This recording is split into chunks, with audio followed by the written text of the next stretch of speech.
Muy buenas tardes a todos. Hoy es el 27 de octubre de 2023 y este grupo tiene el honor, el privilegio de tener con nosotros a Brigitte Baptiste, que nos va a hablar hoy de la política ambiental del gobierno Petro en temas como la transición energética y los cambios tecnológicos y la respuesta al cambio climático. Brigitte, buenas tardes. Bienvenida a este grupo y otra vez mil gracias. Y debo decir que mil gracias a Eduardo Uribe, que nos ayuda a contactarte y para poder tener esta sesión. Adelante, Brigitte. Bueno, muchísimas gracias Armando y también a Eduardo por el cruce y pues el honor es mío completamente. Muy queridos en querer escucharme y especialmente porque ahí tengo un eco, no sé si hay alguien. Sí, pero no, debe, ¿usted por casualidad tiene un celular y ambas cosas prendidas? Porque alguien, No, porque, ok, creo que ya. ok. Entonces les decía que, bueno, he estado ya 4 años en la rectoría de la EAN trabajando a fondo el tema de la implementación de la idea de transiciones, pero obviamente al interior de la academia. Y he seguido pues lo más de cerca que se puede el proceso de cambio de gobierno y las propuestas que el presidente Petro y el Plan de Desarrollo han planteado para abordar los temas ambientales, que por lo general, y debo decirlo, se resuelven más en los sectores y en los otros ministerios que en el de ambiente, pero de todas maneras lo que yo quisiera tratar de hacer es hablar un poco de estos temas como el de la transición energética o los temas de producción y conservación, en un poquito, haciendo un poquito de referencias cruzadas entre las políticas ambientales que se ejecutan a través del Ministerio de Ambiente y lo que llamaríamos las políticas ambientales no formales que aparecen en los demás ministerios.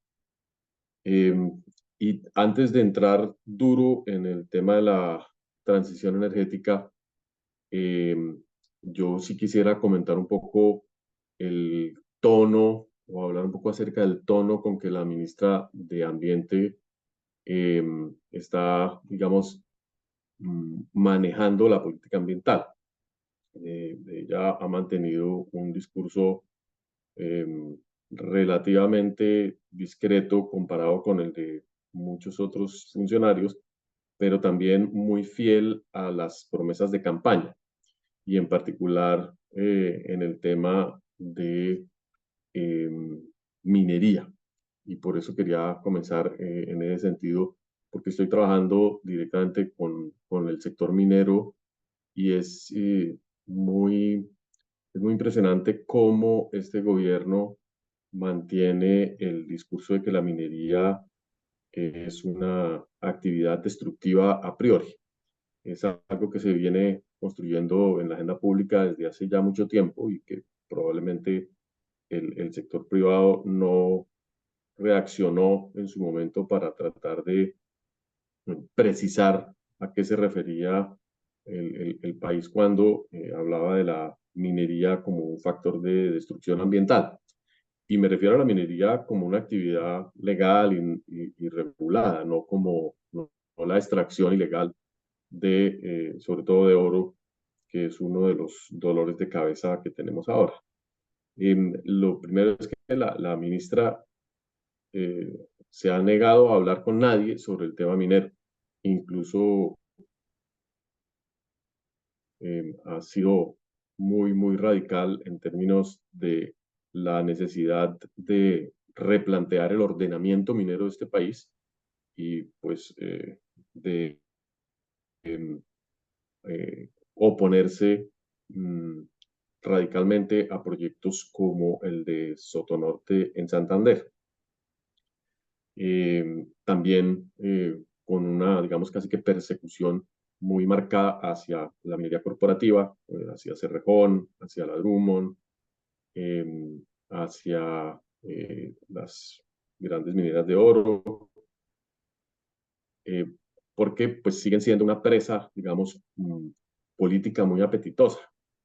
Y se ha planteado la necesidad de reformar el código minero, se ha planteado la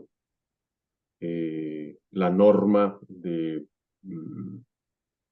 prohibición de la minería en un buen porcentaje del país. Y lo cierto es que el país sigue sin saber exactamente por qué la minería tiene efectos ambientales negativos, pese a que cuando yo estaba en la dirección del Instituto Humboldt, se hizo todo un trabajo para responder a la Corte Suprema, creo, o al Consejo de Estado, que le preguntó al Ministerio de Ambiente que cuál era la situación de la minería y el ambiente en Colombia. Y el Ministerio de Ambiente convocó un comité de expertos y finalmente se hizo un producto muy interesante que está engavetado, en el cual básicamente se reconoce que la minería legal tiene unos impactos muy ligeros, muy puntuales y muy manejables en el territorio, y que no es un factor de preocupación directa en términos de afectación al agua, en términos de contaminación, en términos de destrucción de biodiversidad. Pero la narrativa sigue vigente, la narrativa sigue vigente, y todo el mundo, o pues en el gobierno, se sigue aprovechando esa narrativa, y es muy difícil desmontarla, incluso a nivel mundial e internacional, porque pues es una presa fácil. Ahora estamos en Panamá en manifestaciones contra las licencias de minería de cobre de una mina que ya lleva operando 10 años y de la cual Panamá está recibiendo importantísimos ingresos, a pesar de que tiene muy buen manejo ambiental. En términos de la extracción ilegal, ahí sí la ministra no ha hecho nada, y la política de formalización que fue tan exitosa, o arrancó tan exitosa en el gobierno pasado porque fue tardía, ahí está un poquito congelada y nadie sabe qué va a pasar, porque pues los operativos contra las, digamos, empresas ilegales que están extrayendo el oro en muchas partes, pues se han detenido, y tenemos pues temas de contaminación de mercurio. Bueno, finalmente se vuelve un movilizador. Perdón, Brigitte, ya es que alguien abrió el micrófono, Ok, excuse. sí, pensé que como una pregunta, porque podía ser una buena pregunta. Pero lo cierto es que las señales que da el gobierno acerca de la minería son muy raras. Ha reconocido el presidente que necesitamos el cobre, y se declaran los minerales de la transición, y ahora conecto precisamente con el tema de la transición energética. Y se hace un esfuerzo grande para mejorar la exploración, con lo cual sabemos hoy en día que Colombia tiene un potencial en cobre realmente, parece que realmente muy importante, en particular entre Antioquia y Chocó, y que pues además de Quebradona hay unos 17, 20 títulos que se están explorando y que han dado buenos resultados. Entonces ahí la conversación ha sido más, un poquito menos restrictiva, porque pues el cobre obviamente podría ser un recurso muy interesante para reemplazar otros, pero no sabremos antes de muchos años si realmente ese potencial se puede transformar en algo real.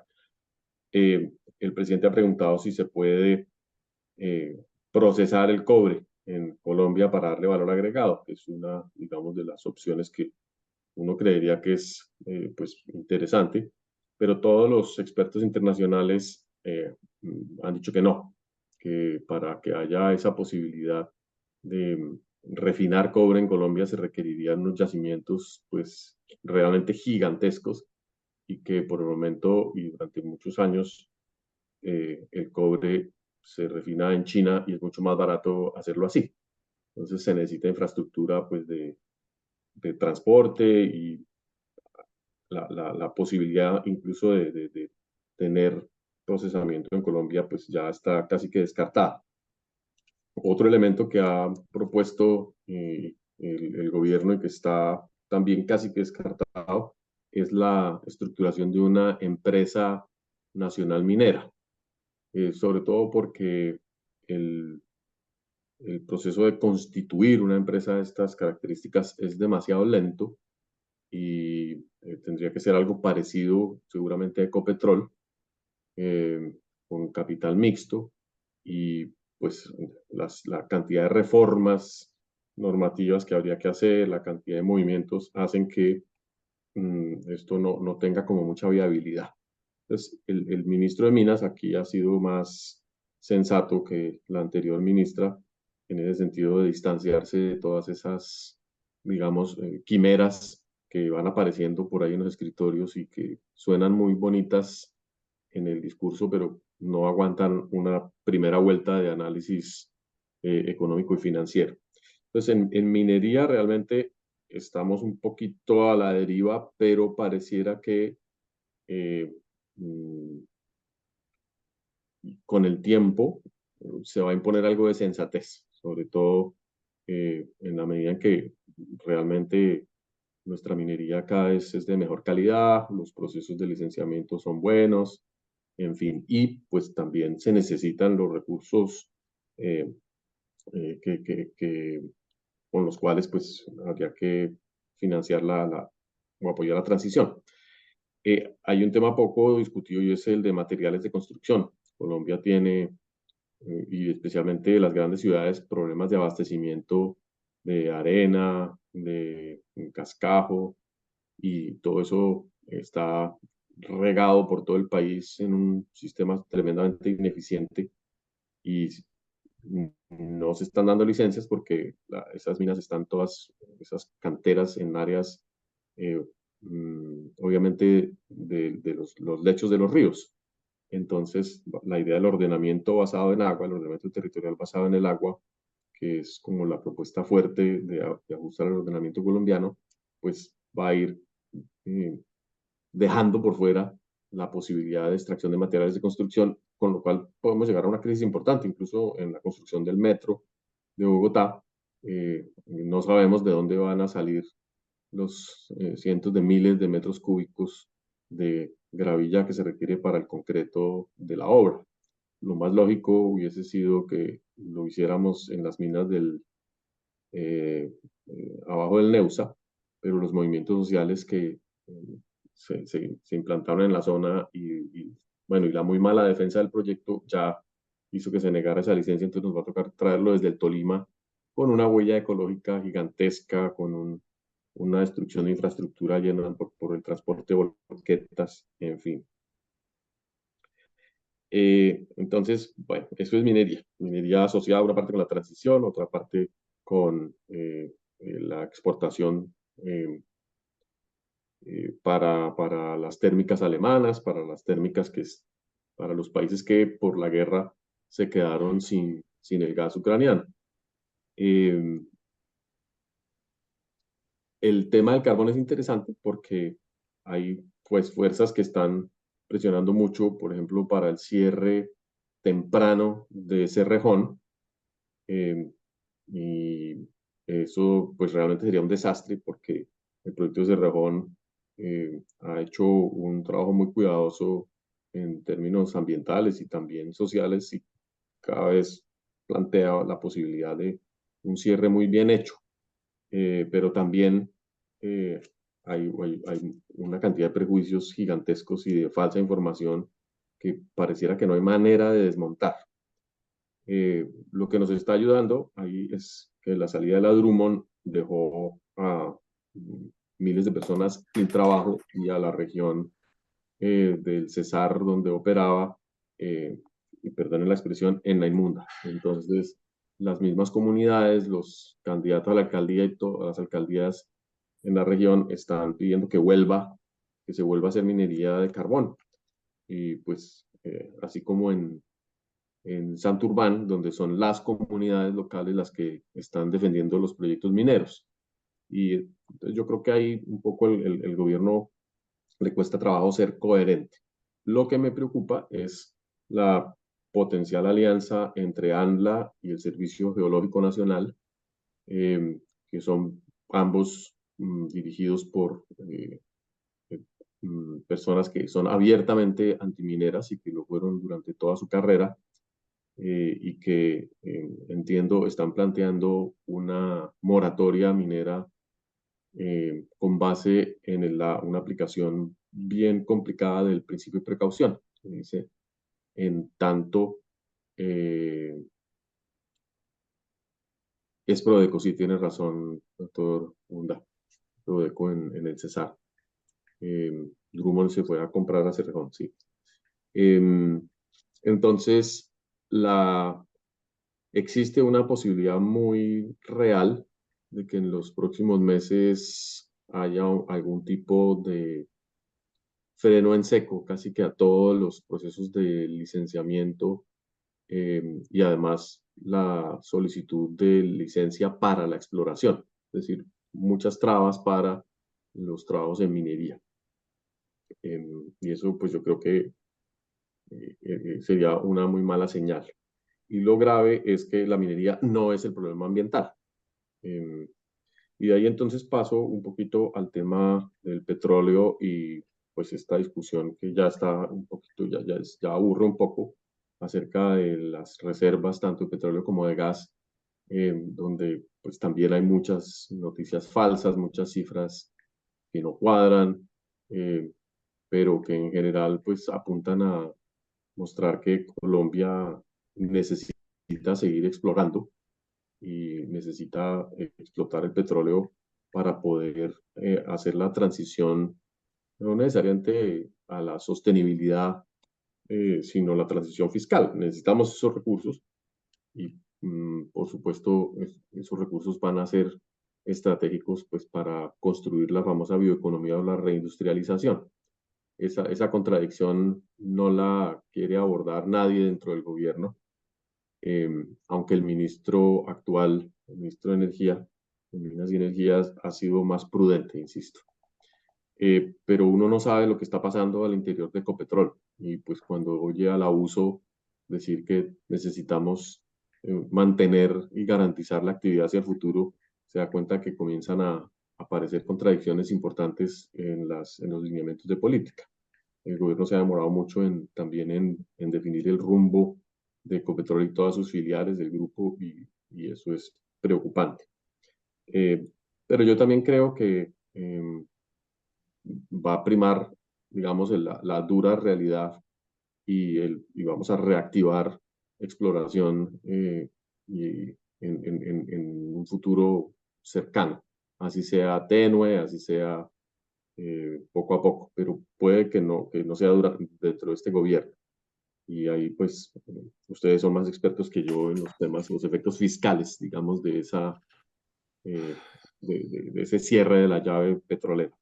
Y lo curioso es que el petróleo tampoco es el problema ambiental colombiano, no porque no aportemos a los gases de efecto invernadero, digamos que uno podría decir que igual necesitamos aportar menos, sino porque realmente los efectos ambientales de la extracción y refinación de petróleo son mínimos, los efectos dañinos.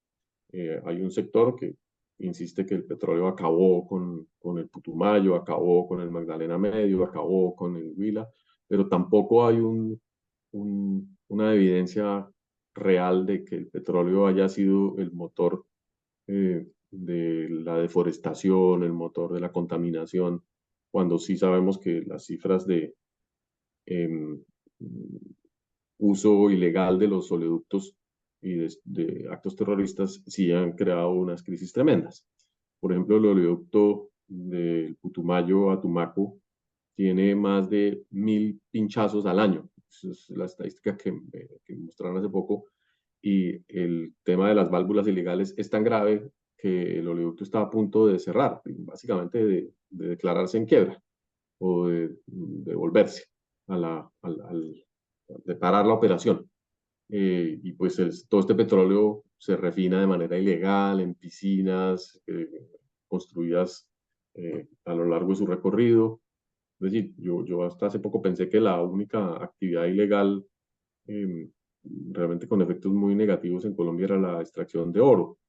pero el pinchazo del oleoducto está haciendo estragos. Y eso, pues, esperemos que se converse en el proceso de paz total, al menos con el ELN. Hay regiones donde ya se están haciendo preguntas acerca del post-extractivismo. Digamos, cuando se acabe el petróleo o se vaya acabando, ¿qué va a pasar? Como Arauca, sobre todo.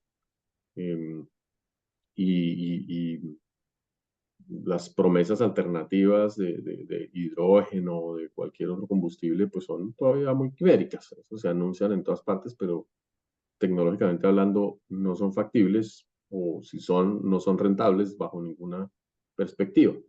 Entonces, pues vamos a tener un poquito de bioetanol, si logramos restablecer la producción de caña en el Meta y en los llanos, que es una buena perspectiva, algo de biodiesel de los cultivos de palma que funcionan bien, y pues toda la movilidad eléctrica. Entonces, la movilidad eléctrica pues va funcionando. Yo creo que ahí el esfuerzo que se ha hecho desde el anterior gobierno, incluso antes, ha ido mejorando.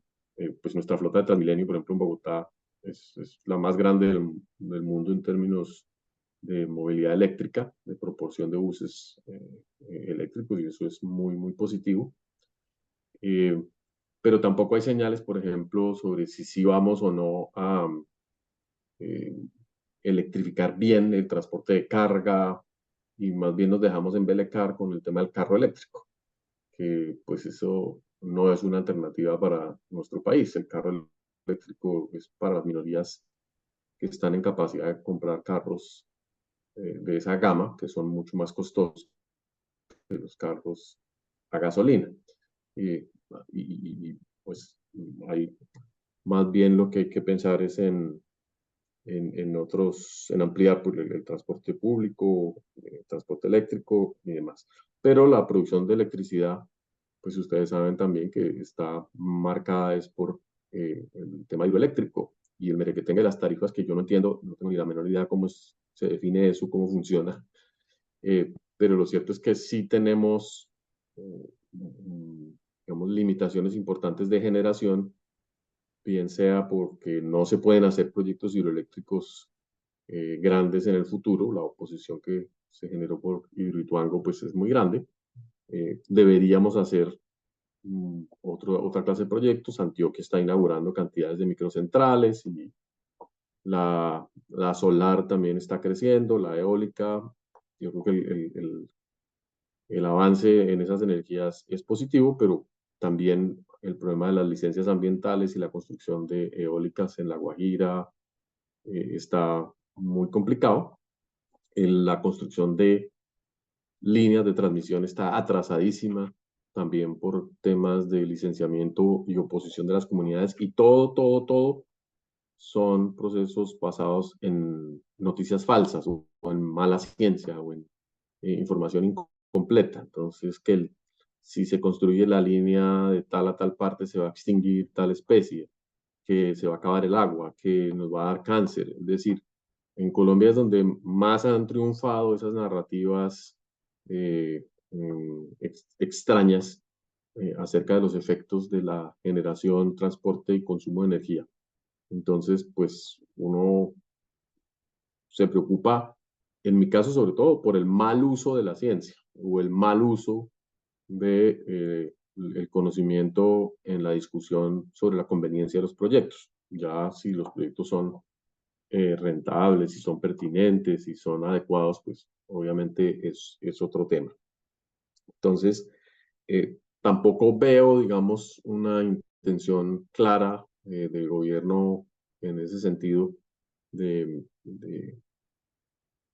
aflojar o de promover la solución de esas controversias, porque le conviene todo el tiempo, digamos, la acción popular y populista en contra de las empresas. Entonces, lo que uno ve es que va dejando marchitar a los actores que están en capacidad de operar los grandes proyectos, y no saben uno para dónde. En el Ministerio de Ambiente realmente no pasa nada. La viceministra se retiró hace 15 días, básicamente argumentando problemas familiares, pero lo cierto es que se retiró harta de la inoperancia total y de la imposibilidad de sacar adelante nada, habiendo recursos, porque el Ministerio de Ambiente, aunque presupuestalmente no mejoró mucho, sí tiene ahora los recursos, pues en parte del impuesto del carbono, en parte tiene injerencia en regalías, tiene injerencia en los productos de cooperación, en fin, tiene muchas opciones. Y también por el tema de la deforestación. Y ahí concluyo mi análisis del Ministerio de Ambiente. Las cifras de deforestación bajaron, se aplaude, pero lo que creemos es que es parte del resultado de la acumulación de 3 años de la niña, donde llovió demasiado como para quemar monte, y de preacuerdos con las disidencias de las FARC, especialmente en el Meta y en Guaviare, que dieron la orden de detener la tala y se detuvo.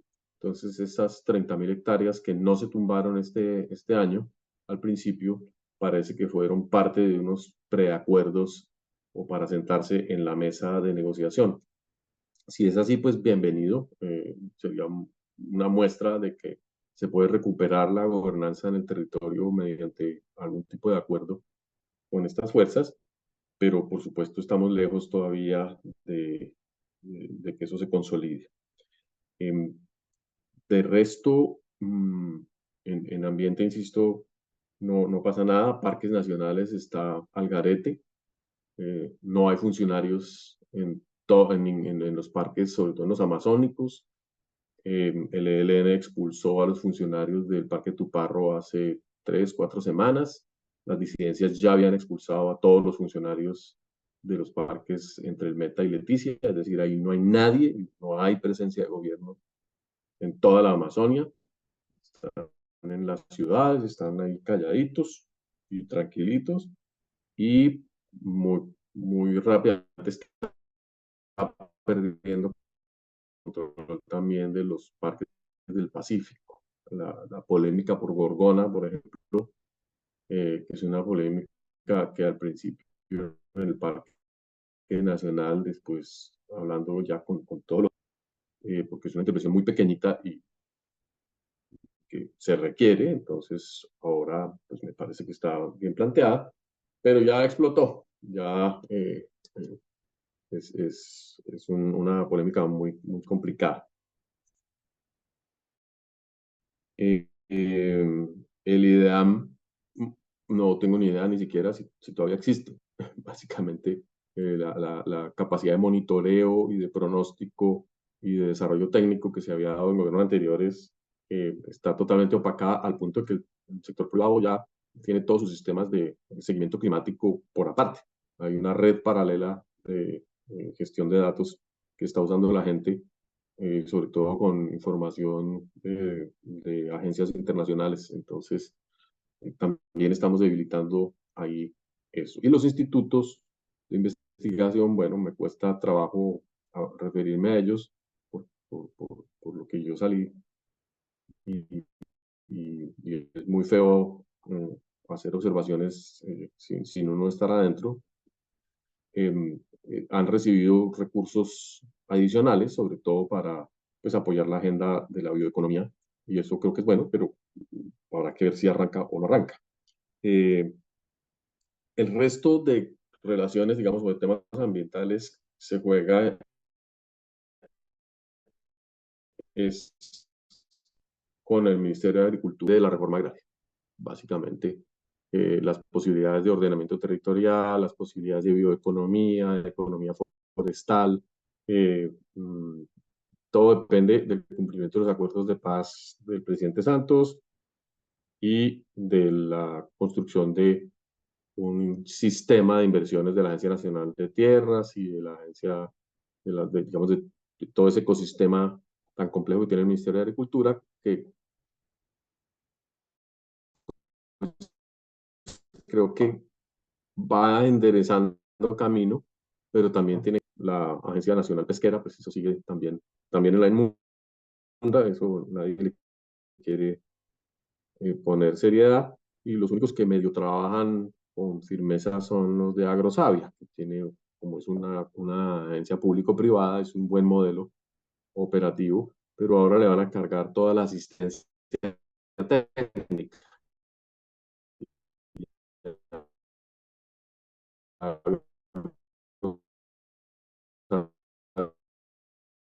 Brigitte, Dijo que no podía. Se está oyendo muy mal. Tiene sí, la Brigitte, aló, Brigitte, capacidad. Sí, perdón que interrumpa, es que parece que el internet suyo está como no muy bueno, tal vez si apaga el video mejora, por un rato, al menos. Voy a tratar de apagarlo yo. claro que sí, claro que sí. Ah, no, no puedo, pero tal vez ya. Brigitte, ¿estás ahí? Se salió, se salió y volvió a entrar. Sí.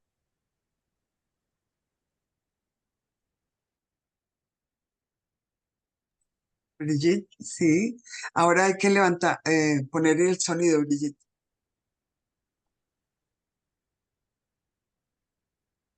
¿Aló?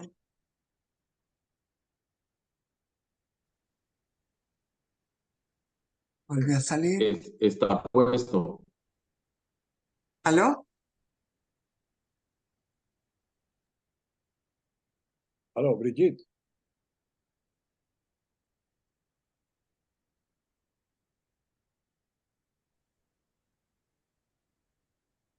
Sí, aquí estoy. Ok, sigamos que ya te oímos bien. ¿Me oyen? Sí, señor. Sí.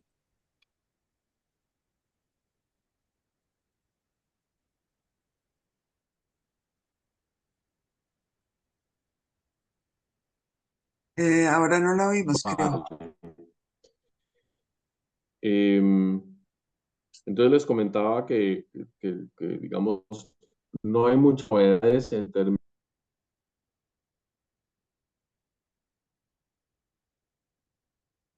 ¿Ahora me oyen? Sigue, Eh, sigue, re- sigue a ver cómo se oye. Adelante, a ver.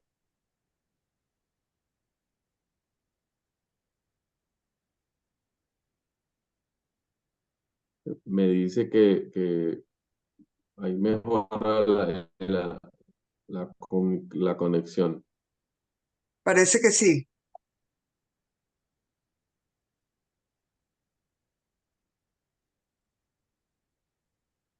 Estable, me dice estable mi internet y no sabría qué hacer. Permítanme.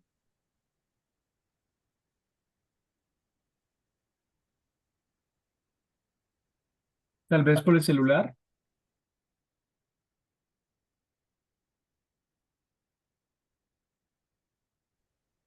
Permítame, intento por el celular. Ok. Estábamos oyendo bien, Brigitte. Y estaba buena la comunicación. ¿Sí? ¿Está bien? Ahora Sí, sí. está muy bien. Adelante, Muy bien. adelante. Ah, bueno. Entonces sigo y cualquier cosa me entro al celular. Pues como les decía, me parece que, digamos, el Ministerio de Ambiente pues no ha realmente hecho mayor cosa. Y el tema de las finanzas ambientales, pues no lo han divulgado, no hay pistas claras sobre los temas de inversión, aunque en la última semana se hizo la convocatoria del Fondo de Biodiversidad, que uno diría, bueno, aquí hay algún tipo de posibilidades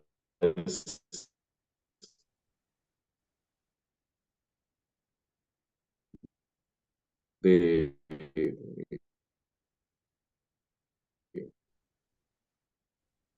de Mejor con el celular. Realmente no funciona. Y pásate al celular, Brigitte. eso muy importante.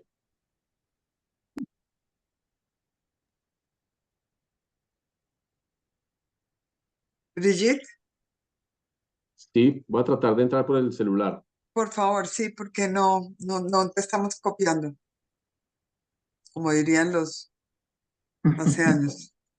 Estamos 0-0. Ajá.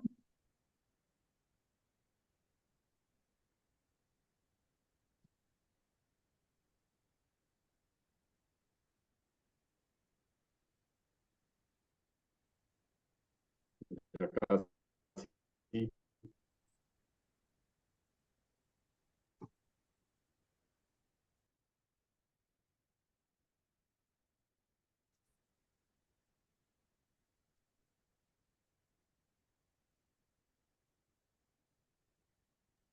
Nada que nada. Tal vez hay que salirse del computador y entrar por el celular.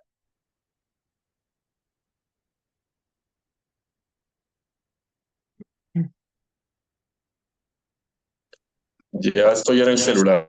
¿Cómo me oyen? Perfecto. Perfecto. Sí. No sé si alcanzaron a oír mi observación sobre las CAR. No, Empieza desde ahí, por favor. Decía que, pues, yo creo que el gobierno está esperando mucho la elección de estas corporaciones, que ahí se juega pues todas las posibilidades de inversión del fondo ambiental, junto pues con las acciones. Las CAR son la piedra en el zapato, y no hay a la vista ninguna reforma, digamos, que pueda eh, hacer que sean más, que trabajen de manera más sinérgica, ¿no? Con el Ministerio de Ambiente. Y pues creo que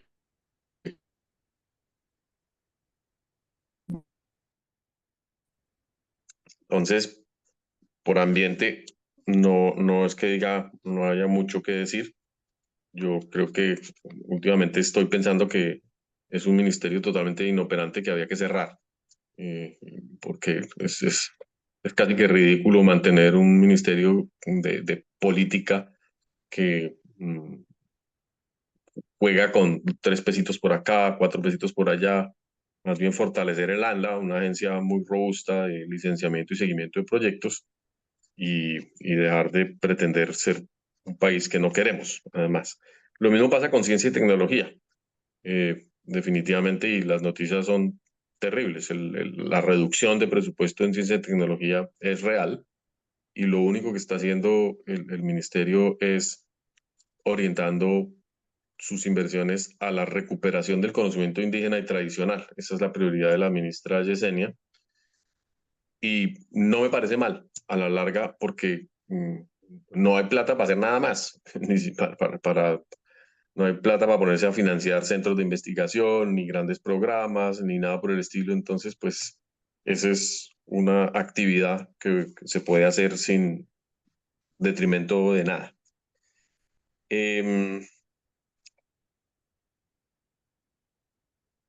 ¿Qué más creo yo? Bueno, tal vez el único ámbito en el cual yo he visto un progreso interesante en términos de gestión ambiental está en el Ministerio de Comercio y Turismo. Ya venía muy fuerte desde los gobiernos anteriores, implantándose la idea del ecoturismo, turismo de naturaleza. Este gobierno le ha dado, obviamente, su toque de trabajo con las comunidades, pero eso tampoco está mal. Hay una serie de capacidades instaladas, hay un viceministerio muy serio, se han promulgado buenas políticas, hay fondos, hay concursos, hay proyectos. Uno pensaría que vía turismo de naturaleza sí podría haber una reactivación en algunas regiones, pero también el turismo depende de infraestructura, también depende de paz total, y pues sitios a los que estábamos yendo ya, como la Macarena, en el Cañón del Duda o del Güejar, ya también están bloqueados con cierta frecuencia. Es decir, el control territorial de las disidencias hace muy difícil desplegar actividades turísticas en el Guaviare, en el Meta o en otras regiones del país. En Nuquí es toda una lotería de nuevo salir de las grandes ciudades.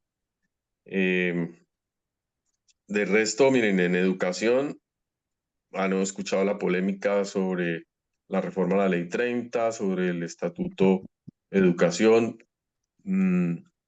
Pues si lográramos incrementar un año el cuidado primario, sería un lujo, pero realmente no se plantea una reforma sustantiva del sistema educativo y más bien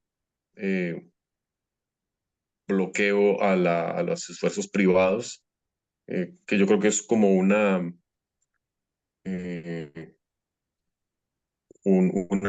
estrategia que está presente en todos los frentes de la política de este gobierno. Es o tratar de que se marchite el sector privado, o irle quitando atribuciones, o irle quitando los dientes, en fin. Las universidades estamos sintiendo, digamos, esa conversación fuerte, pero como en los demás casos, en medio de controversias internas. También dentro del gobierno hay esas dos lecturas siempre. Una lectura más radical que dice no más educación privada, por ejemplo, y que toda sea pública, y pues la educación ya es pública, incluso la que las universidades privadas brindamos. Infraestructura, me preocuparía mucho que el presidente llegara con un nuevo tren financiado por la China. La China pues está feliz de financiar lo que sea y ponernos a correr. La mitad de las obras que ha hecho en África están abandonadas, y pues ese sería un muy mal precedente. Lo mismo que el cambio en el metro. Pero eso ya no son temas, digamos, míos, sino muy de lectura de prensa. Lo cierto es que, digamos, los discursos del presidente en el exterior son muy rimbombantes. A veces se parecen mucho a los del presidente Duque, porque la política ambiental colombiana pues da para todo y se puede hablar sin temor a ser castigado. Entonces, pues suena bonito y se llena uno de aplausos, así sean alquilados los aplausos, y no pasa nada. Y estoy segura de que en la próxima cumbre de cambio climático, la de Dubái, dentro de 15 días, el presidente va a asistir y va nuevamente a hacer un gran discurso muy poético, muy llamativo, pero pues no va a pasar mayor cosa. No tenemos mayor participación adicional en los espacios internacionales de gestión ambiental como tal. En eso sí, el presidente Duque fue muy proactivo y reconstituyó o mantuvo gran parte de las relaciones que siempre ha sostenido Colombia con las grandes ONGs, con los fondos internacionales, con el Fondo de Cambio Climático. Y eso está ahí medio en veremos porque Cancillería no está apoyando los temas ambientales, salvo de manera muy lateral. Entonces, pues yo no puedo ser optimista ante ese panorama, pero sobre todo porque es un abandono de la gestión real. No porque antes fuera buena, en general nunca ha habido mucho, y Eduardo lo sabe muy bien, pero pues había algún tipo de orientación mínima y de recursos. Ahora yo no veo realmente para dónde en qué quiere invertir el gobierno, y pues el plan de desarrollo dice cosas, pero tampoco sé, ni veo claro cómo las va a plantear. Finalmente, la ruta de la transición, este proceso de consulta sobre la transición energética, pues está también en el limbo. El gobierno dice que está activo y que está recibiendo comentarios de las comunidades, pero yo no sé si la transición energética se puede discutir en la calle, me parece un poco complicado. Yo creo que ahí hay unos temas de fondo, pero bueno, si se logra algún tipo de avance en esa conversación, bienvenido.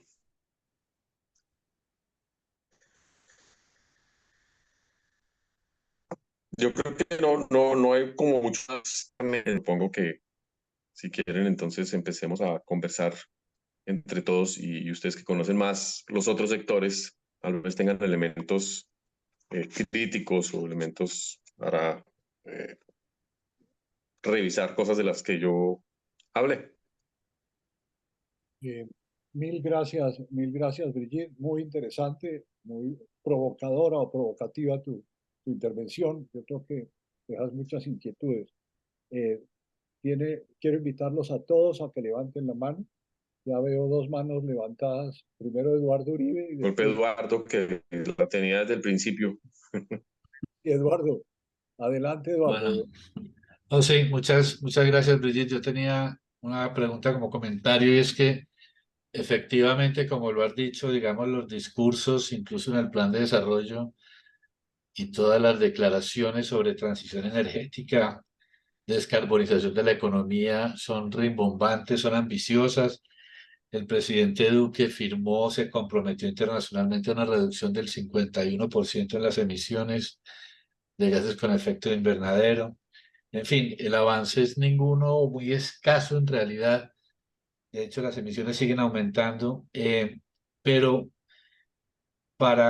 obviamente sin hablar del tema de deforestación, que sí hay que resolverlo, digamos, el sector energético tampoco se puede aislar de la tarea que tiene que hacer en materia de reducción de emisiones, pero el gobierno mismo se ha convertido en el palo en las ruedas de la transición energética que promueve en la medida en que el licenciamiento ambiental de los proyectos necesarios para la transición, no solamente los de generación, sino también los de transmisión, pues están encontrando una cantidad de problemas en el gobierno para su aprobación. Un estudio de impacto ambiental en Colombia para un proyecto de transmisión de generación puede tener más de 10.000 páginas o incluso 15.000 páginas, lo cual hace, pues, no solamente su elaboración, sino su evaluación una tarea imposible. Nadie puede evaluar un estudio de impacto ambiental, ninguna persona lo puede hacer. En los Estados Unidos hicieron con el Inflation Act una reforma al proceso de licenciamiento ambiental y hoy un estudio de impacto ambiental en los Estados Unidos no puede tener más de 300 páginas. 300 páginas si es un estudio de un caso muy complejo y 150 páginas un estudio normal, porque en los Estados Unidos como en Europa se dieron cuenta que los procesos de licenciamiento ambiental se han convertido en el palo de las ruedas del proceso de transición energética. Esa contradicción, digamos que uno mismo la ve aquí con los funcionarios de la ANLA, uno los ve angustiados porque el ministerio promueve la transición energética, pero ellos por la pesada regulación sobre licenciamiento ambiental se ven obligados pues, a exigir y a demandar estudios de un nivel de detalle absurdo. En realidad absurdo es la palabra. Yo me pregunto si al interior del gobierno habrá alguien, digamos, con la capacidad y la voz para resolver esa contradicción. Digamos, no habrá nadie en el gobierno que esté diciendo, bueno, si queremos hacer una transición energética, descarbonizar la economía, tenemos que repensar la manera como licenciamos los proyectos que necesitamos para la transición. ¿Tú qué piensas? ¿O piensas que el gobierno está monolítico en su incoherencia? A mí me causa mucha, digamos, como mucha curiosidad tratar de saber qué está pasando, porque cuando uno habla con el director de Planeación Nacional, él sí la tiene clara y está de acuerdo con estas afirmaciones. Él sí ha logrado, digamos, un cierto nivel eh, de coherencia en ese sentido, pero es el director de planeación. Entonces,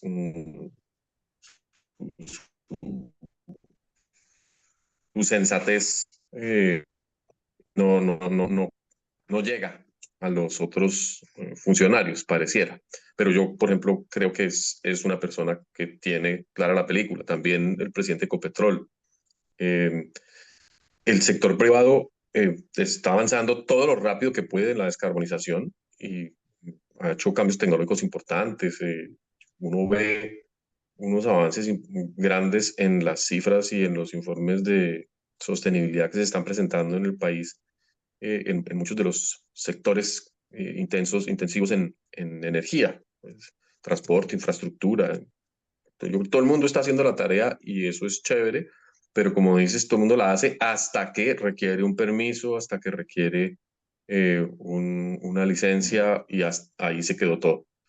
Yo no sé si se trata de un ejercicio deliberado, de autosabotaje, o es que están todavía aprendiendo a gobernar. Eso, y no logro desentrañar, digamos, esa película. Pero, por ejemplo, el tema de las consultas previas, pues también eso se salió totalmente de madre. Colombia está pagando un precio altísimo por el mal manejo que le dio al instrumento, y además un instrumento pues que es prácticamente imposible de modificar, digamos, de cambiar. Entonces, pues tenemos una comunidad indígena debajo de cada piedra, obligando a que se repita la consulta a escalas y en niveles totalmente absurdos. Entonces, pues mm, que a los italianos les ha tocado hacer 680 consultas previas antes de que decidieran retirarse, pues me pareció un despropósito. Pero está pasando en todas partes y digamos, el ambientalismo popular está feliz porque consideran que eso es democracia. Entonces ahí también, digamos, hay un tema de medios de comunicación y de populismo que hay que volver a, a revisar, porque con el que hay que debatir para transformarlo de nuevo en algo un poquito más sensato. Obviamente siempre habrá sectores muy extremistas, pero yo no entiendo cuáles son las propuestas de los ambientalistas. Y yo estoy en todas las listas de debate de ambientalistas actuales y me siento prácticamente incapaz, prácticamente incapaz. No, yo no veo propuestas por ningún lado, solo veo celebraciones eh, en contra en contra del desarrollo, como que como si hubiéramos finalmente ganado algo con eso. Bien. Gracias, Brigitte. Nano Zuleta, adelante. Muchas gracias, Brigitte, muy interesante y, bueno, muy preocupante.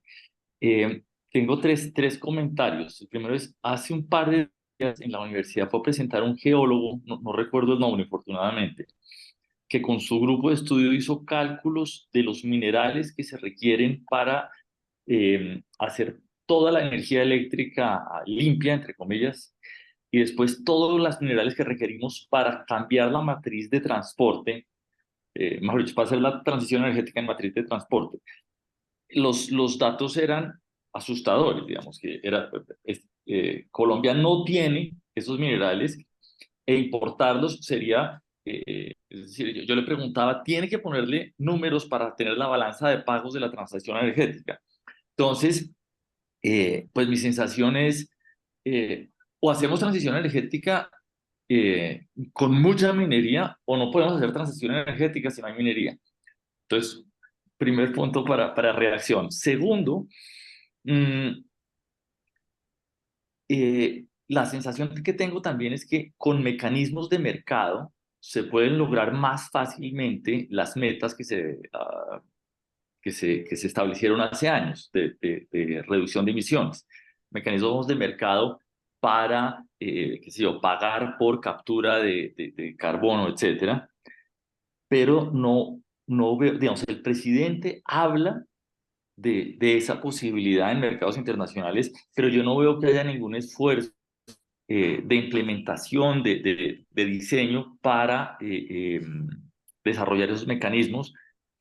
Y el tercero es con respecto al último comentario de la transición energética en las calles. Yo creo que hay cosas pequeñas que sí se pueden hacer en las calles. Y un ejemplo es el impuesto a la gasolina que genera esta reacción de taxistas. Yo creo que el GLP es una opción para taxistas, que tiene menos emisiones que la gasolina y que es más barato que la gasolina.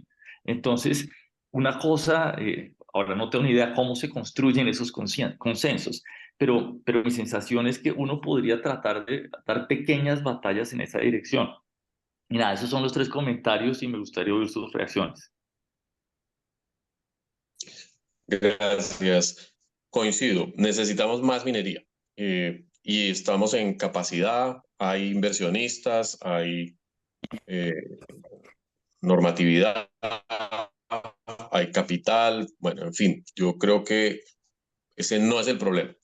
Obviamente no hay todos los minerales que se requiere para ciertas cosas y vamos a seguir dependiendo de de importar paneles solares, de importar eh, la tecnología para las eólicas. Tenemos algo de acero y la gran ventaja de Colombia realmente es el carbón metalúrgico. Esa es una apuesta importantísima. Hay que apoyar la modernización de ese sector y creo que el gobierno lo entiende y nunca ha hablado en contra del carbón metalúrgico, pero la ministra de Ambiente sí no quiere carbón de ningún tipo.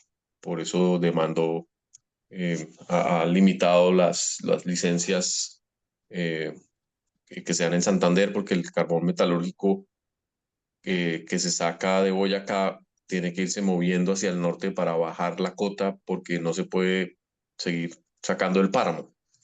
Entonces hay que trasladar, digamos, la explotación se puede, pero eso implica inversiones, infraestructura, es decir, no es algo muy rápido. Y pues matar el carbón metalúrgico en un momento en que el precio lleva años mejorando y ha permitido que muchas regiones de Colombia entren en otras condiciones de bienestar, pues sería un suicidio. Y además el metalúrgico lo usamos para fabricar algo de acero. Tenemos ferroníquel. Afortunadamente se expandió la concesión hasta el año 44, entonces Cerro Matoso ya tiene más tranquilidad para poder continuar explotando el níquel y ahí tampoco hay un rechazo del gobierno. El níquel es importante para las baterías y lo que les decía, el cobre. Entonces sí, va a tocar hacer más minería. Pero no hay información. Es decir, hasta el momento seguimos casi quedando palos de ciego y todo lo que se hace en minería se hace por parte del sector privado. En términos de movilidad y de uso de otros energéticos, hay opciones. Claro que sí, el gas licuado es buenísimo. Y ahí también el bioetanol, podemos hacer una canasta energética. Lo que pasa es que yo no he visto eso puesto en un cronograma con precios y con un estudio serio que diga lo que preguntas, ¿cuánto cuesta la transición energética en 3 o 4 escenarios? Un escenario, digamos, muy rápido, un escenario intermedio y un escenario muy lento. Y cuáles son los efectos que se requiere. No hay, más allá digamos, del trabajo que hizo el presidente Duque y que llevó a los compromisos en París, no hay suficiente información al respecto. Entonces, pues, sin eso es muy complicado plantear, digamos, alternativas. ¿Y cuál era el otro tema, el que mencionabas? Mecanismos de mercado. Mecanismos de mercado. Sí, pues realmente los mercados privados de carbono están evolucionando muy bien, y están llegando recursos, estamos aprendiendo a estructurar proyectos, pero sí necesitamos un mercado de mayor envergadura para el carbono, digamos, que está en áreas públicas, en manos de los pueblos indígenas. Miren, ya los escándalos de corrupción pues están explotando por todos lados. Pero, por ejemplo, en el sector agropecuario tenemos muy buenas noticias en términos de prácticas regenerativas para la Orinoquia. La Orinoquia es una fuente de captura de carbono importantísima, con los métodos que está aplicando, por ejemplo, Facenda o muchos ganaderos, están capturando hasta 30 toneladas de carbono por hectárea por año. Y eso es incluso más rentable que la vaca. Y sobre todo porque es carbono que queda en las raíces de los pastos que se siembran. Entonces, el sistema regenerativo es positivo en todo sentido. Se puede producir comida, se puede generar energía con biogás, pero eso necesita no las 50.000 hectáreas que están ahora en Puerto Gaitán, sino 500.000 hectáreas rápidamente, y pues está todo dado. Pero en todo el país se están empezando a implementar contratos, por ejemplo, de captura de carbono con pequeños productores, y las proyecciones es que el precio de carbono en el mercado internacional va a seguir aumentando, y hay un muy buen potencial. Pero el gobierno no ha querido regular eso desde hace muchos años. Este no es un problema del actual gobierno. Gracias, Brigitte. Gracias. José Rafael Hunda, adelante.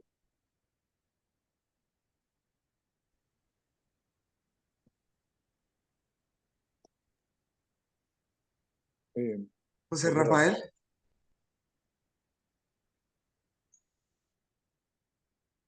Lo dormí. Si no está, mientras él No, se para nada, para nada. No encontraba el micrófono, qué pena. adelante. No, dos preguntas. Lejísimos de dormirme, Brigitte, muy por el contrario. Seguramente usted, que está en un horario completamente diferente al nuestro.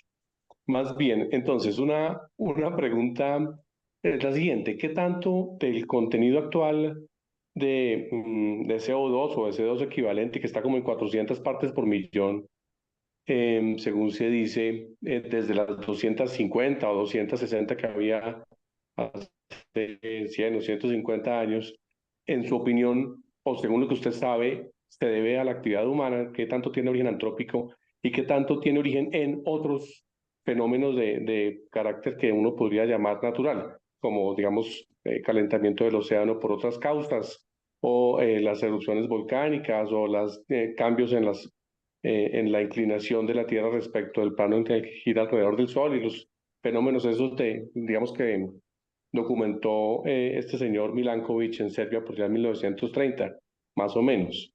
Y la segunda pregunta es si el estudio al que usted hizo referencia, que tiene origen en una sentencia de la Corte Constitucional, creo, que hicieron entre el Instituto Humboldt, el Ministerio de Medio Ambiente y otras instituciones, si el estudio se terminó y está engavetado, o si no se terminó, porque si se terminó me gustaría, digamos, conocerlo.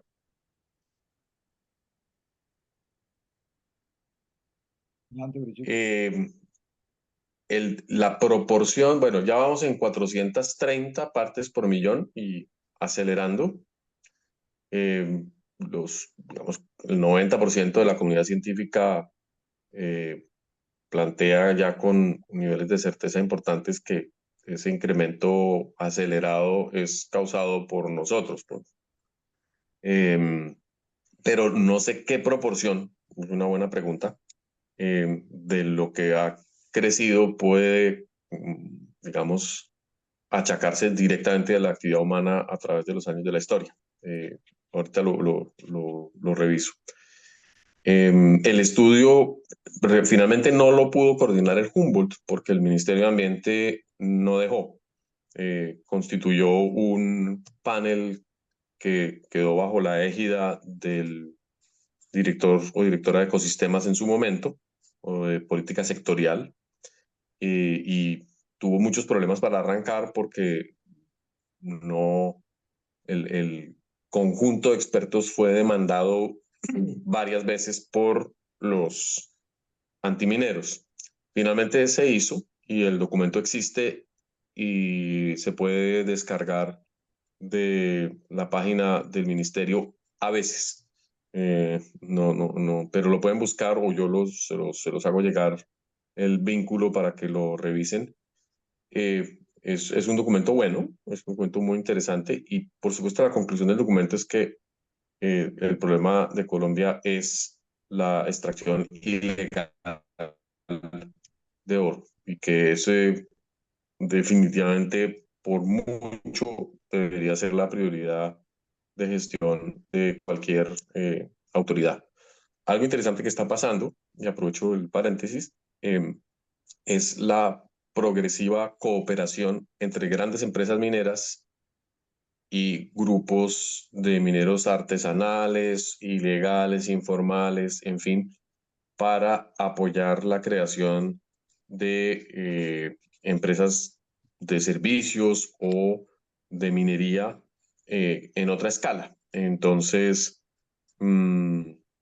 hay una buena perspectiva de formalización apoyada como en empresas madrinas que comienza a estructurarse sobre todo en el sur antioqueño, pero también en Santurbán ya se creó una empresa Calimineros con apoyo de Minesa para ir trayendo, digamos, ir garantizando a la población local que no van a ser desplazados con la operación corporativa, que es tal vez el temor que ha hecho que en muchas comunidades haya resistencia a los proyectos mineros. No necesariamente no es el tema ambiental, sino es el tema de empleo y de desplazamiento. Bien, gracias, Brigitte. Astrid Martínez, adelante.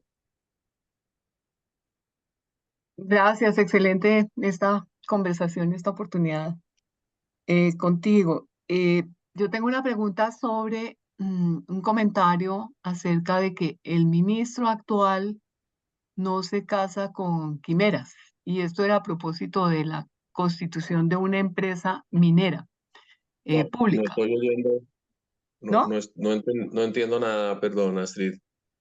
Estaba No muy sé qué pasa. fragmentado. Sí. ¿Qué No, Quitar pasa? la imagen. tal vez si te alejas un poquito del micrófono, de pronto te oye mejor. Yo estoy lejos del micrófono. ¿Ya me Ahí te oyes oigo mejor? perfecto. Sí, ¿Ahí está mejor? sí. Bueno, es que me llamó la atención el comentario acerca de que el ministro no se casaba con quimeras a propósito, en parte, de la idea de la creación de una empresa minera estatal. Entonces, quisiera un poquito de ampliación sobre esa idea. ¿Cuál es la opinión acerca de la creación de esa empresa y un poco dar la oportunidad para hablar de ese tema en un grupo como este, en el que hace tiempos que se ha propuesto la posibilidad de crear una empresa minera estatal, porque la institucionalidad en minería y en hidrocarburos es muy distinta?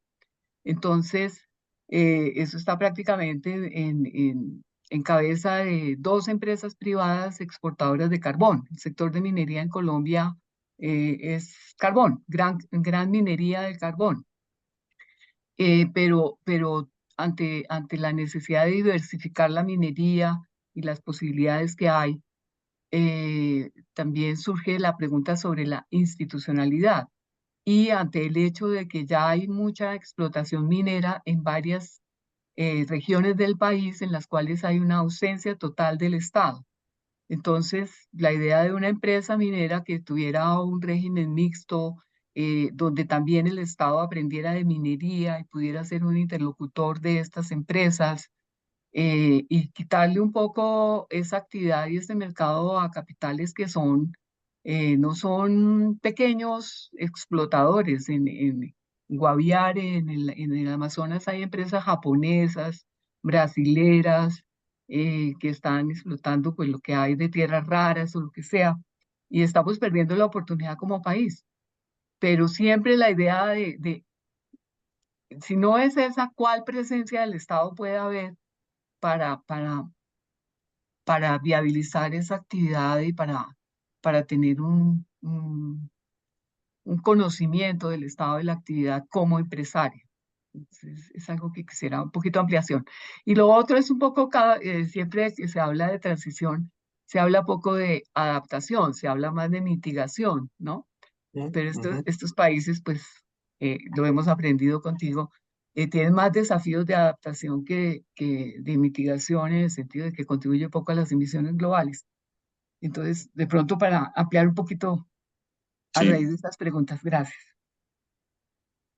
Yo creo que la discusión sobre la empresa nacional de minería tiene que ver con un desacuerdo interno, presumo, acerca del si había espacio para considerar el carácter mixto o completamente público. Hay una facción que todavía es la que, digamos, mantiene la perspectiva de una empresa totalmente pública. Y esa es la que es para el ministro mismo una quimera porque el Estado no tiene esas herramientas en este momento. Una empresa mixta, como Ecopetrol, desde la universidad misma, nosotros aplicamos, digamos, a la convocatoria porque nos parece muy interesante. Creemos que sí hay espacio para una empresa, una alianza público-privada en la cual entren a jugar las 5 o 6 grandes empresas, y además porque hay ofertas internacionales para apoyar un tipo de iniciativa como esas. Entonces, ahí es que esperar un poquito que se resuelva al interior del gobierno este tipo de estas perspectivas como más radicales versus las más dispuestas a comprometerse. Y en el tema de la adaptación, totalmente de acuerdo. Nosotros pues tenemos límites importantes en la mitigación y yo creo que ya la tarea se está haciendo, como decía, en general, bastante bien.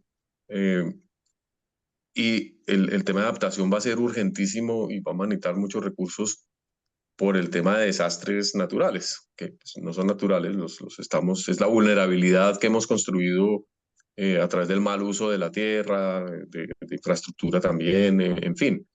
Eh, Estamos en mora de rescatar el fondo de adaptación y de sacarlo de las garras de la politiquería y del clientelismo, porque es una muy buena herramienta, es un muy buen invento que hizo el presidente Santos en su momento y que bien manejado realmente podría orientar muchísimo inversiones urgentes que requiere el país. Pero apenas vamos a empezar a intervenir el canal del dique después de cuántas, casi 2 décadas de discusiones y lo vamos a lograr. Ojalá funcione. No sé si técnicamente hablando está bien planteada la idea, pero pues hay que confiar en que sí. La ingeniería colombiana pues hace esas cosas bien. Eh, y eso es una buena noticia. Pero como esa obra habría que hacer 10 en el país y no hay todavía un mapa eh, actualizado de las grandes inversiones de adaptación climática que habría que hacer. Y pues eso nos va a costar billones en los próximos años. Ahora viene el niño y eso tranquiliza los deslizamientos y las inundaciones. Pero en 5 o 6, otra niña vuelve y juega. Muy bien, gracias, Brigitte. Armando Vegalara, adelante. Voy a pasar, Armando, gracias. Bueno, es que había visto la mano levantada. No hay más manos levantadas, Brigitte. Yo esperando a ver si levanta alguien la mano. Yo tenía una pregunta. Yo te entendí que tú preferirías que se liquide el Ministerio del Ambiente y se fortalezca la ANLA, dada la situación actual. ¿Tú podías desarrollar un poco esa idea, por favor? Sí, y me da mucho remordimiento decir en público eso, porque siempre he considerado que la construcción del Ministerio de Ambiente fue un triunfo temprano de Colombia, una buena respuesta a los acuerdos internacionales y que pues Manuel Rodríguez hizo una labor espectacular en los primeros años de esa transición y evolucionó bastante bien. Pero ahora el ministerio opera como ni siquiera como una superintendencia, que fue un poco lo que eh, se estaba tratando de prevenir en su momento. No tiene dientes. Las corporaciones son las que ejecutan la política ambiental y el ANLA es el centro de poder más importante que hay. Entonces, un ministerio de ambiente como para pues, salvar la bandera, salvar el nombre, en muchos países del mundo está pasando lo mismo, ¿no? no pareciera que tienen esa capacidad. El Consejo Nacional Ambiental, que por ejemplo es una instancia que podría ser muy interesante para el tema de articulación intersectorial, no ha sido convocado por este gobierno. El gobierno anterior creo que lo convocó una vez y con pocas intenciones de oírlo. Parques Nacionales tampoco ha convocado nunca su consejo asesor, es decir, hay poca voluntad de colegiar la política ambiental. Entonces eso también hace que mucha gente se sienta muy intranquila con lo que sucede en ambiente. Y los otros grandes ejecutores, pues son las ONGs. Realmente, casi que toda la cooperación internacional se canaliza a través de las ONGs y eso causa roces continuos, causa divergencias en las prioridades, en la consideración de las prioridades. Y a Colombia le están llegando billones que se ejecutan a través de las ONGs de una manera totalmente dispersa y pues nunca nadie ha podido enjalmarlas. Eso sí, pues ahí trabajan todos mis amigos y yo sé perfectamente que hacen lo mejor que pueden, pero pues todos están continuamente buscando los ámbitos en los cuales van a tener éxito gestionando proyectos o consiguiendo recursos y no necesariamente haciendo lo más urgente o lo prioritario. Entonces, el ministerio es realmente una vergüenza, una vergüenza y es más, es una apreciación más emotiva y más de frustración que tengo que objetiva. Seguramente habrá muchas cosas que el ministerio puede hacer, pero ahora el Ministerio de la Equidad es 10 veces más grande que el de Ambiente. Eh, Todas las instituciones del país son más grandes que el Ministerio de Ambiente. Entonces, pues, Muy bien. Gracias, Brigitte. Tenemos 3 manos levantadas. Mauricio Rodríguez primero. Mauricio, adelante. Gracias, Armando. Buenas tardes, noches ya. Brigitte, me da hola mucho Mauricio, qué gusto, gusto. ¿Cómo estás? me da mucho gusto verte y mil gracias por tu presentación tan clara, tan preocupante. Me parece muy grave lo que nos cuentas y confío plenamente en tu conocimiento y en tu actitud frente a estos temas. Entonces creo que pues, tenemos que hacer algo al respecto. Pero quería preguntarte sobre algo en particular que me llamó la atención. Leí en el periódico El Tiempo hace unos meses una noticia que me dejó muy preocupado. Decía que Colombia, según un informe de la Casa Blanca, el Pentágono y el Departamento de Estado, Colombia estaba entre las 12 naciones con mayor riesgo al cambio climático, con mayor exposición del mundo entero. Y decía que Colombia y el resto de esos países no solamente tenían el mayor riesgo del impacto del cambio climático, sino que estaban muy mal preparados para enfrentar el cambio climático. Para mitigar ese riesgo se estaba haciendo poco o nada y que el impacto potencial del cambio climático podría costarle a la economía el equivalente al 1% del PIB, del Producto Interno Bruto, por año. No conozco el informe detallado, pero pues se veía como una noticia seria, con buena fuente en el periódico El Tiempo. No sé qué sabes tú al respecto y qué nos puedes contar. Gracias. Sí, y no solamente ese informe, sino hay otros que crean rankings, un poco como los de las universidades y de las empresas. Es decir, Colombia, el país más, potencialmente más peligroso. No estoy segura si seamos el 10º o el 12º o algo. Creo que hay muchos países que no tienen buenas cifras, entonces es difícil hacer ese cálculo. Colombia en general tiene un buen sistema estadístico, tiene buenos datos macroeconómicos y de tendencias, entonces se pueden construir los escenarios, pero lo cierto es que hay 2 factores que preocupan mucho en términos de vulnerabilidad climática. La erosión costera, que está muy bien medida en Colombia, el INVEMAR y la DIMAR han hecho un trabajo espectacular y pues han lanzado todas las alertas del mundo en términos de daño a la infraestructura portuaria, de destrucción de capital urbano, turístico, Es decir, en 10, 20 años los temas de erosión costera le pueden costar al país un ojo de la cara, es decir, definitivamente. Y no estamos haciendo nada en erosión costera, por ejemplo. Entonces yo creo que el índice tiene en cuenta, digamos, la amenaza, pero también lo que dices, la poca capacidad de intervenir o la inexistencia de los planes de respuesta. Por ejemplo, el terminal marítimo del oleoducto Caño-Limón-Coveñas ahí en Coveñas. Hubo que mover una cantidad de infraestructura hace 2, 3 años porque simplemente la playa empezó a dejar de existir y amenazaba la infraestructura.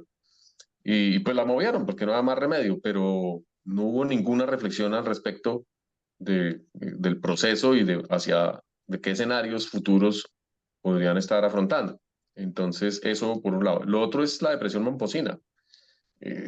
Estamos abocados a que la depresión momposina se convierta en un lago permanente en 25 o 30 años, y eso tampoco ha sido abordado seriamente. Los únicos que han hecho el trabajo juicioso son los de EAFIT y la Escuela de Hidrología, y dicen, no, es que hay 1 millón de personas en la depresión momposina que no van a poder seguir viviendo en la depresión momposina.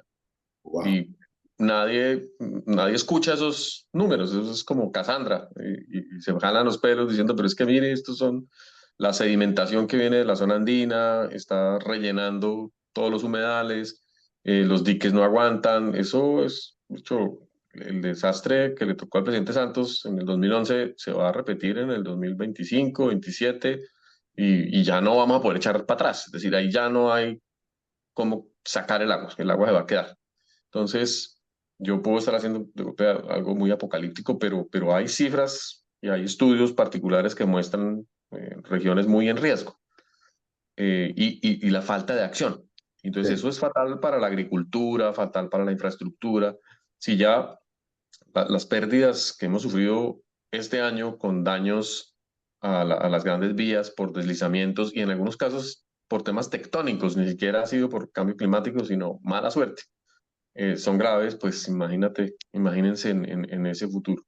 Hay un par de regiones a las que, digamos, una región a la que no le va a ir mal, y es la Orinoquia. Y yo creo que en gran medida el país debería pensar muy bien el futuro de la Orinoquia nuevamente, porque ahí es donde está la economía del futuro, la bioeconomía, la comida, el agua, los espacios para poblamiento. Eso lo viene diciendo Julio Carrizosa desde hace 50 años.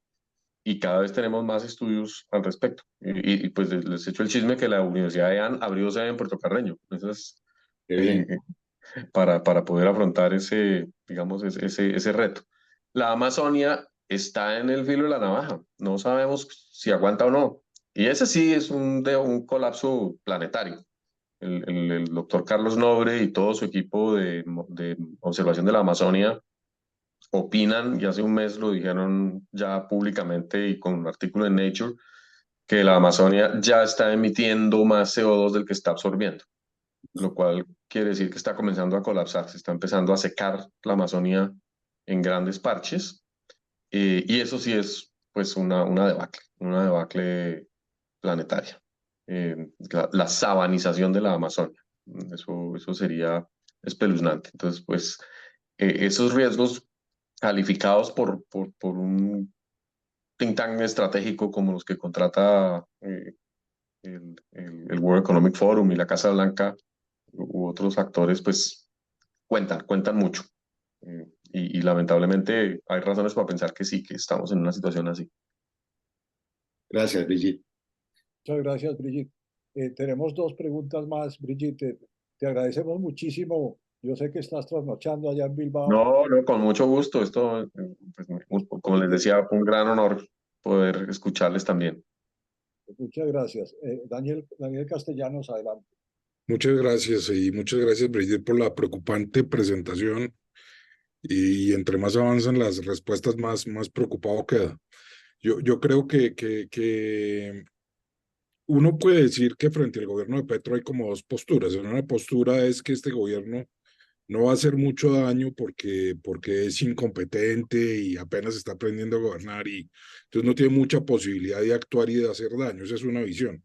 Por la otra visión es que la incompetencia y los prejuicios sí pueden hacer mucho daño y interpreto su presentación como sugiriendo que esa incompetencia y prejuicios están haciendo mucho daño, particularmente los prejuicios que vienen desde el tema ambiental hacen mucho daño en los temas pues mineros y petroleros y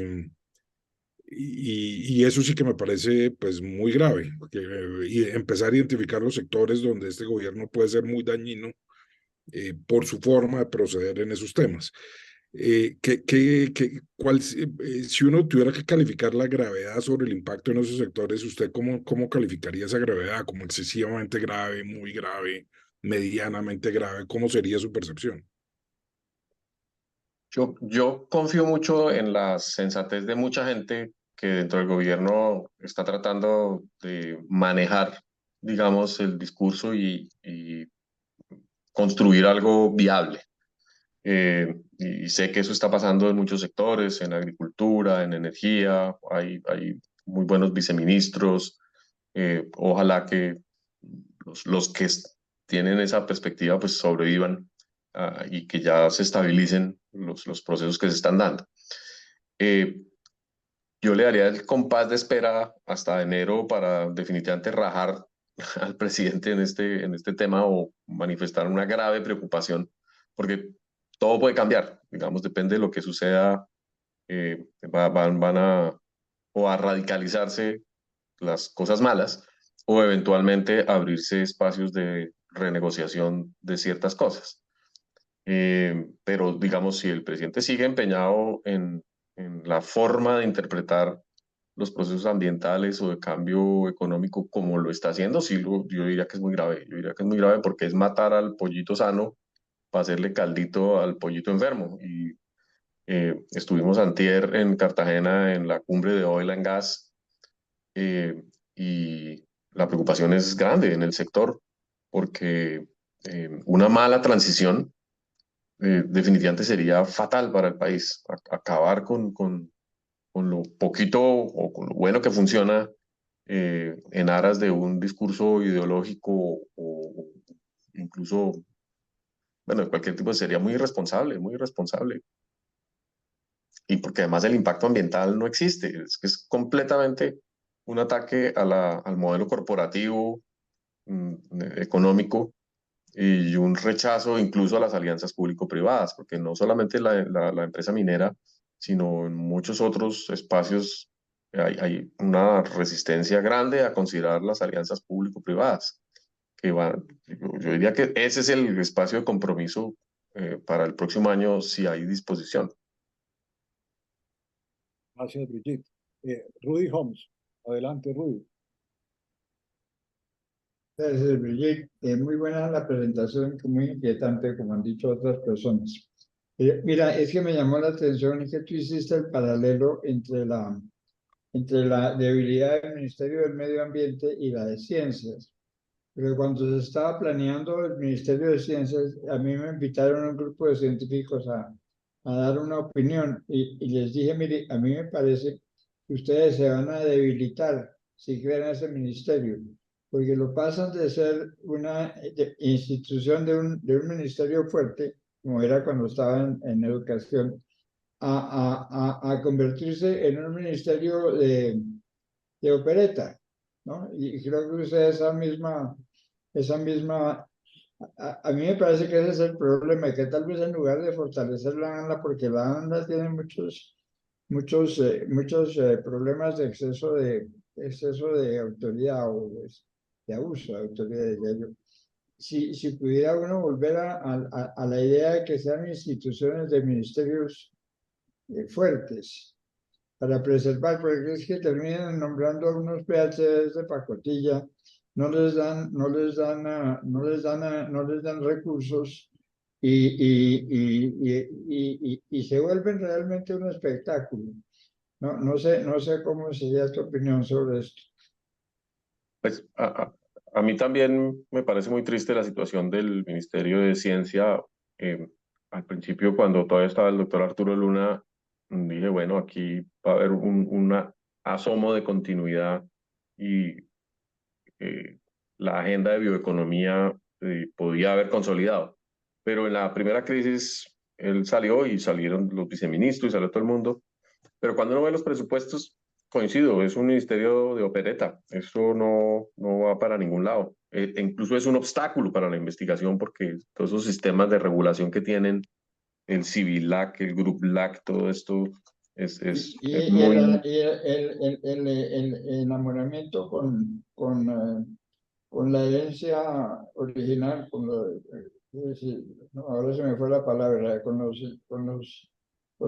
métodos tradicionales de medicina, etc. Yo creo sí, no. que eso es válido, pero no como religión, sino como motivo de investigación. De acuerdo, de acuerdo. Yo también cerraría el Ministerio de Ciencia y Tecnología y en alguna oportunidad me ofrecieron la cartera y eso es un quemadero absurdo, ahí no hay nada que hacer.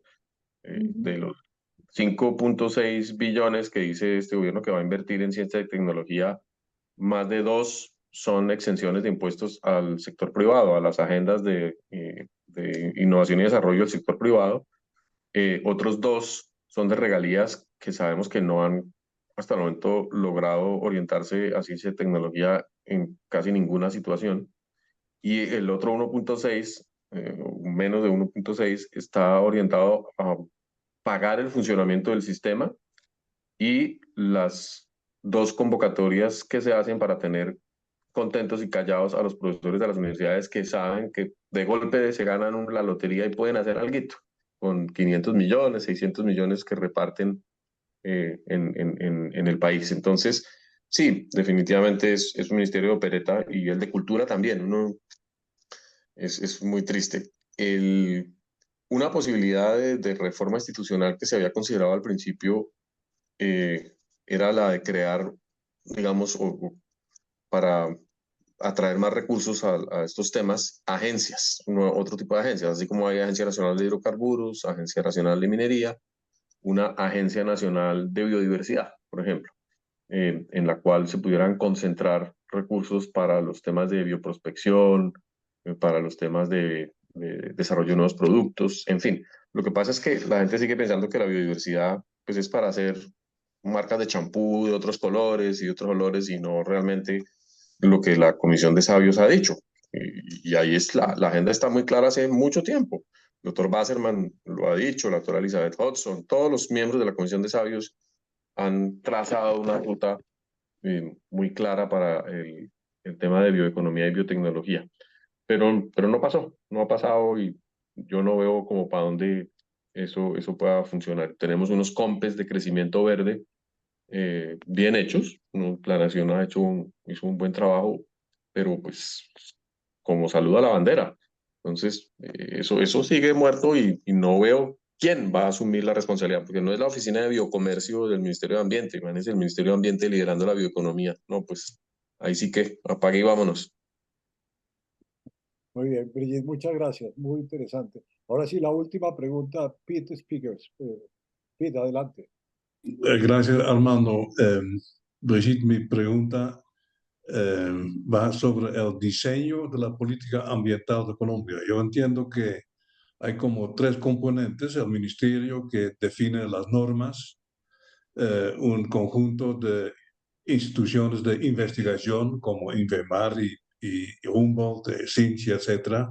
Y por el otro lado, lo que se llama la autoridad ambiental, de que no se ha hablado mucho hasta ahora, que son las corporaciones autónomas regionales, que a nivel regional tienen la autoridad de dar licencias y determinar la política a nivel regional. Y en principio me parece una muy buena figura esto de tener las decisiones a nivel donde la gente sabe de qué están hablando. También sabemos que muchas no tienen una buena reputación, que hablan de abuso y seguramente hay corporaciones con muchos recursos que funcionan bien, CORNAR, CAR, CBC, etcétera, y hay otros que no tienen recursos, Corporinoquia o Corpuraba. Entonces, ¿qué opina usted sobre cómo se podría mejorar? Porque yo creo que la idea, el diseño es bueno, que dar las licencias ambientales al nivel donde pertenecen, pero hasta ahora no funciona como bien. ¿Usted qué opina sobre esto? Porque es un tema que nos ha tocado hasta ahora, las corporaciones regionales, que es una invención interesante, creo.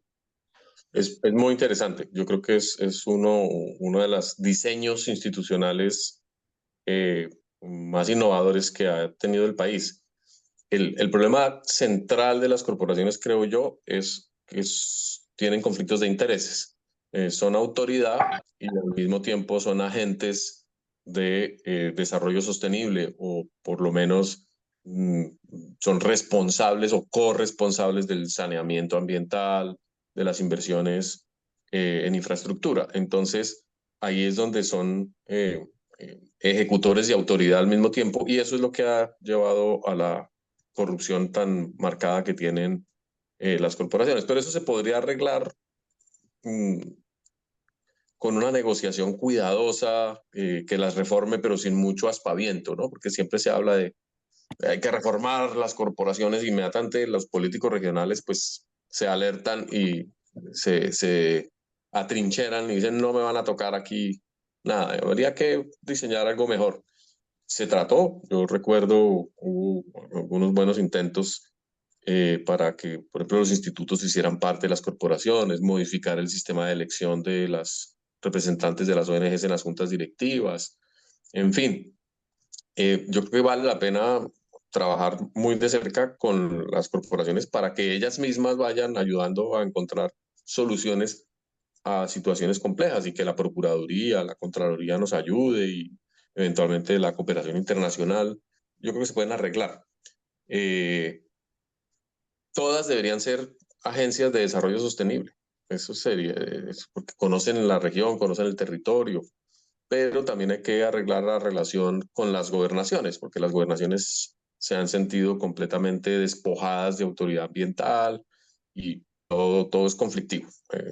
No en todas partes, pero se puede, porque como usted menciona, Cornare, Corantioquia, Carder, son corporaciones que funcionan bien si hay un buen director y la junta directiva las mantiene flotando. Los institutos de investigación, yo creo que les hace falta en este momento también una reforma, porque las decisiones que se toman al interior quedaron congeladas. Las juntas directivas no cambian nunca, no hay nuevos miembros. Los socios de los institutos de investigación se apoderaron totalmente de los institutos, y no hay espacio para innovar.